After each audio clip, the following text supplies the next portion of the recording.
All right, so they're crossing the Rocky Mountains, Lewis and Clark, the expedition, with the help of their Shoshone guides. And the trip across the Little Trail was the most difficult part of the entire expedition, that part of the Rocky Mountains. The men had to back their way through thickets, which is like thick brush. They had traveled on a narrow footpath up and down the stony mountains. The narrow ledge was so steep that the horses even started to fall backwards down the trail or off the side of the mountain. One horse fell 100 yards down a creek, but amazingly it was not badly injured. As they were crossing, it rained. The men ached because it was cold. One morning they awoke and they found themselves covered with snow. Their food supply was low, and the hunters could not find any game or animals to hunt. They ended up living on the portable soup that Lewis had brought all the way from Philadelphia, which is, excuse me, like making soup from the dried foods. They even ate some of the colts, the baby horses that they were traveling with, because they were starving. They didn't have a lot of choice. However, the men became extremely weak and they were exhausted. Again, this is time when they ate some of their candles, or wax from the candles that they made from the fat of animals. Finally, they saw this prairie 60 miles away. Okay, they probably started to get excited. So on this page, you can come back and think about what it must have been like to be traveling like that, and the emotions that the men might have been having, and you can choose some words from this box to describe how they might have felt and fill in these sentences when you have some time. Well, as they're going through the Rocky Mountains, okay, here's the map here with the Missouri River that they traveled, okay. They met the Shoshones, and they are going through the Rocky Mountains and through here to Clearwater Creek. There becomes a point in the Rocky Mountains called the Continental Divide, and all of the water and the rivers that are on this side to the east side of the Rocky Mountains, they all travel down to the east, down to like the Gulf of Mexico, or the ones over here, they all travel to the Atlantic Ocean. Well, all of the rivers on the west side of the Rocky Mountains, they all travel the other side. It's kind of an interesting point. So the Continental Divide it's the highest point, or highest part of North America. It divides the waters that flow from the Atlantic Ocean that flow into the Pacific Ocean. The Continental Divide is high in the Rocky Mountains, and it runs along New Mexico, Colorado, Wyoming, Idaho, and Montana. So all through this stuff here, okay? The Continental Divide also goes clear up into Canada and north through Mexico and Central America to the south, so all the way down through here.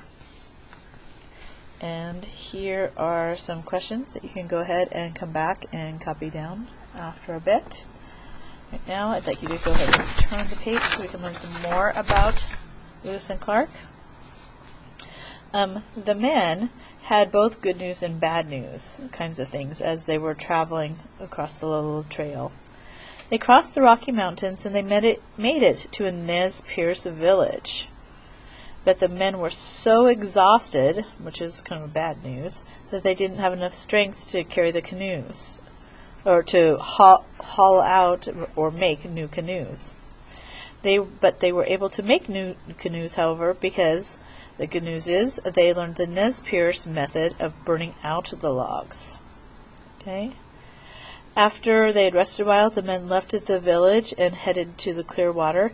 And the good news is it was the first time since they had left the St. Louis that they were now traveling with the current. They weren't having to go against it anymore. Although they traveled downstream, the river had many dangers, which was kind of some bad news. On the first day, a canoe hit a rock and began to take on water. Some of the men couldn't swim, so that's kind of bad news when they hit the rock, and some of them couldn't swim. But the good news is that other men came to their rescue. Well, some good news was that the men were able to travel 30 to 40 miles every day because they were going with the current. And they often had time to stop and portage around the rapids or to dry their supplies. That was kind of a bad news kind of thing. They were traveling fast, but things were getting wet, so they had to stop. They also lost supplies and trade goods while they were traveling in the rapids, and there wasn't much game in the area to eat and hunt.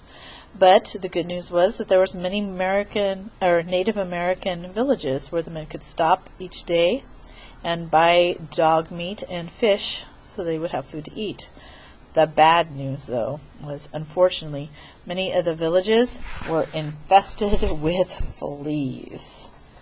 So when they stopped, they'd get the fleas. Okay, you can come back and fill this in later. So traveling ahead, they are now past the Clearwater River. The expedition continued down the Clearwater to the Snake River, and then the Corps of Discovery met many natives along the way, including the friendly Walla Walla. On October 16, 1805, they traveled onto the larger Columbia. This river was the biggest river they had seen on their journey. It was also the hardest one to navigate because of the long stretches of rapids. The weather on the upper Columbia River was dry, but when the men reached the lower Columbia, the weather became cloudy, foggy, and damp, and it rained continuously. The Columbia River started to rise and fall with the ocean tides, so the men were starting to get excited. The men saw seagulls and other seabirds. They also saw more natives to trade goods with and to obtain trading, and saw that they had gotten some trading ships had come up that way. So they saw some other white things that couldn't have been made by the natives, that other explorers coming up the Columbia River from the Pacific Ocean in ships a long time ago had to have done. Okay, so they saw some that were in search of sea otter pelts, and the natives were wearing some sailors' jackets that they might have traded in hats. And they even met some natives that knew English words.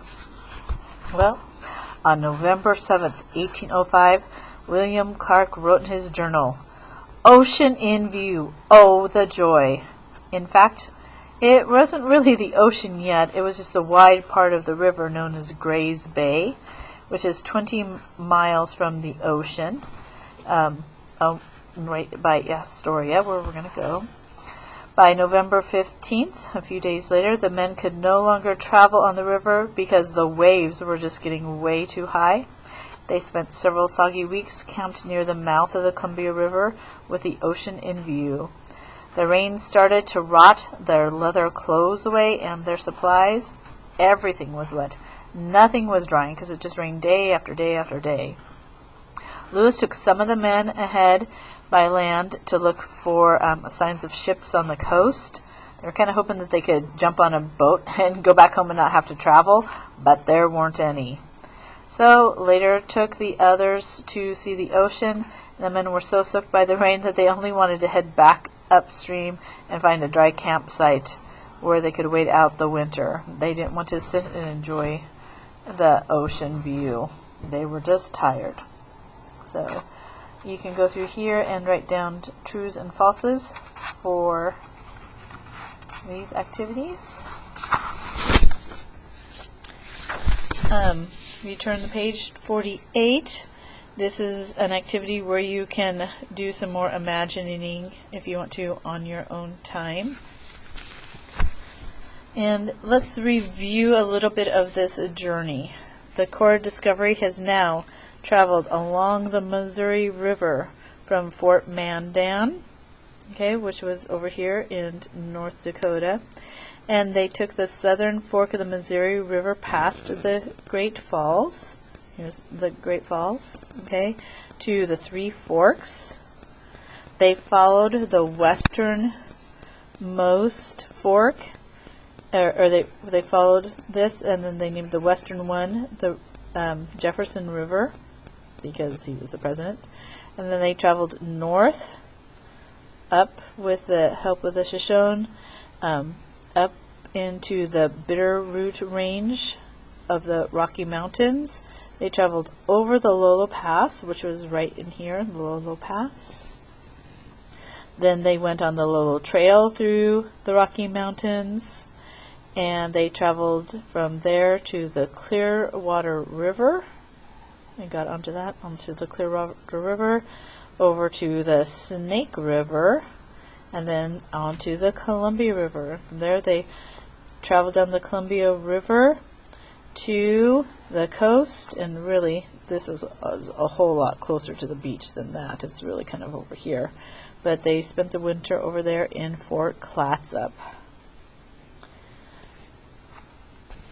Alright, so go ahead and stop your video, label this map, okay, and you can go back and do some of the other pages with the time that is left.